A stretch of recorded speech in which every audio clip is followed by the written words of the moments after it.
അങ്ങനെ കൈജു നമ്പർ 8 ഞാൻ കംപ്ലീറ്റ് ചെയ്തു. എങ്ങനെ ഉണ്ടായിരുന്നു ആനിമെ? എനിക്ക് ഭയങ്കരമായിട്ട് ഇഷ്ടപ്പെട്ടു. ഒരു ടിപ്പിക്കൽ പ്ലോട്ടിൽ വരുന്ന ഒരു ആനിമെ, നമ്മുടെ AOTന്റെ പ്ലോട്ടിൽ വരുന്ന ആനിമെ വേണമെങ്കിൽ AOT ലൈറ്റ് എന്ന് പറയാം. കാരണം ഇതിന്റെ പ്ലോട്ട് വരുന്നത് ഒരുപാട് മോൺസ്റ്റേഴ്സ് ഉള്ള ഒരു സ്ഥലം. ഈ മോൺസ്റ്റേഴ്സിനെ കൈജു എന്നാണ് പറയുന്നത്. ഈ മോൺസ്റ്റേഴ്സിനെ ഡിഫീറ്റ് ചെയ്യാൻ വേണ്ടി ഒരു ഡിഫൻസ് ഫോഴ്സ് ഉണ്ട്. ഓക്കെ, MC-യുടെ കുട്ടിക്കാലത്ത് ഈ കൈജു, അതായത് ഈ മോൺസ്റ്റേഴ്സ് ഈ MC-ന്റെ പ്ലേസിനെ അറ്റാക്ക് ചെയ്യുകയും അവർക്ക് ഒരുപാട് ഹെഡ് ബ്രേക്സ് ഉണ്ടാവുകയും ചെയ്യുന്നു. അതിനെ തുടർന്ന് ഈ MC-യും ഈ MC-ന്റെ ഒരു ചൈൽഡ്ഹുഡ് ഫ്രണ്ടും കൂടി തീരുമാനിക്കുന്നു വളർന്ന് വലുതായി ഈ ഡിഫൻസ് ഫോഴ്സ് ചേർന്ന് ഏറ്റവും ക്ലോസ് ആയിട്ടുള്ള പേഴ്സൺ ആരാവുമെന്ന് നോക്കാന്നുള്ള രീതിയിൽ ഇവർ പറയുകയും ആൻഡ് ഇവർ വലുതാകുമ്പോഴത്തേക്കും ഈ ചൈൽഡ്ഹുഡ് ഫ്രണ്ട് അവിടുത്തെ one of the best officer ആവുകയും നമ്മുടെ MC ഈ കൈജുവിനെയൊക്കെ കൊന്നു കഴിഞ്ഞിട്ട് ക്ലീൻ ചെയ്യാൻ വേണ്ടി ഒരു ഡിപ്പാർട്ട്മെന്റ് ഉണ്ട്, അവിടെ എൻഡ് ആവുകയും ചെയ്യുന്നു. അങ്ങനെ ഇരിക്കുമ്പോഴാണ് ഈ MC-ന്റെ ജൂനിയർ ആയിട്ട് ഇതേ ആഗ്രഹമുള്ള ഒരു പയ്യൻ വന്ന് ചേരുന്നത്. ഇവന്റെ ആഗ്രഹം ഈ ഡിഫൻസ് ഫോഴ്സിൽ ചേരണമെന്നാണ്. ഓക്കെ, അപ്പോഴത്തേക്കും ഈ MC ഏറെക്കുറെ ഈ ഡിഫൻസ് ഫോഴ്സിൽ ചേരാന്നുള്ള ആഗ്രഹമൊക്കെ വിട്ട് ഒരു നോർമൽ ലൈഫായിട്ട് പോകാന്നുള്ള രീതിയിൽ ഇരിക്കുമ്പോഴത്തേക്കും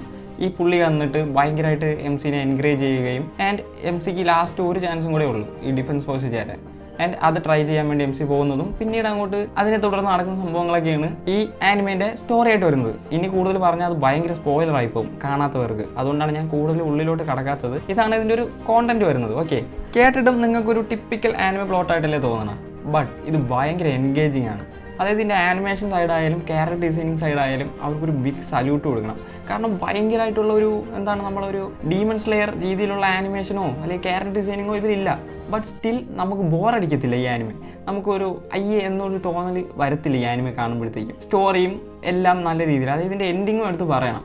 അതായത് ഒരു സൈഡിൽ നിന്ന് തുടങ്ങി മറ്റൊരു സൈഡിൽ നല്ല സ്മൂത്തായിട്ട് കൊണ്ടങ്ങ് എൻഡ് ചെയ്തു. സീസൺ 1 എവിടെ എൻഡ് ചെയ്യണം അവിടെ അവരെ കൊണ്ട് എൻഡ് ചെയ്തു. അതായത് നമുക്കിനി മറ്റേ നെഞ്ചിൽ തീ വെച്ച് അയ്യോ ഇനി എന്തിനാവും എന്നുള്ള രീതിയിലൊന്നും വെയിറ്റ് ചെയ്യാതിരിക്കാതെ ഒരു സ്ഥലത്ത് നിന്ന് തുടങ്ങി മറ്റൊരു സ്ഥലത്ത് കൊണ്ട് നല്ല സ്മൂത്തായിട്ട് എൻഡ് ചെയ്തു. ഞാൻ സീസൺ 2 വേണ്ടി ഭയങ്കര വെയിറ്റിംഗ് ആണ്. എനിക്ക് അത്രത്തോളം ഈ ആനിമെ ഭയങ്കരമായിട്ട് ഇഷ്ടപ്പെട്ടു. നല്ലൊരു ഫീൽ ഗുഡ് ആയിട്ടുള്ള ആൻഡ് ഒരുപാട് രോമാഞ്ചിഫിക്കേഷൻ ആയിട്ടുള്ള സീൻസൊക്കെ ഉള്ള നല്ലൊരു ആനിമെ. അതിൻ്റെ കൂടെ തന്നെ ഇതിൻ്റെ സബ്ബും ഡബ്ബും ഇറങ്ങുന്നുണ്ട്. ഡബ്ബും അത്യാവശ്യം നല്ല രീതിയിൽ അവർ ചെയ്തു വെച്ചിട്ടുണ്ട്.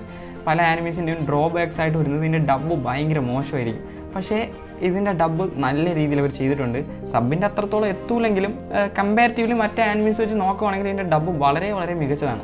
ആൻഡ് നിങ്ങൾ ഇതുവരെയും കണ്ടിട്ടില്ലെങ്കിൽ ഉറപ്പായിട്ടും നിങ്ങളൊന്ന് പോയി കാണണം. ആൻഡ് കണ്ടിട്ടുള്ളവരാണെങ്കിൽ നിങ്ങൾ അഭിപ്രായം കമൻറ്റ് ബോക്സിൽ പറയുക. എൻ്റെ വീഡിയോ ഞാൻ ഇവിടെ നിർത്തുന്നു. ഇതുവരെ ആരെങ്കിലും കണ്ടിട്ടുണ്ടെങ്കിൽ താങ്ക്സ് ഫോർ വാച്ചിങ് ഗൈസ്.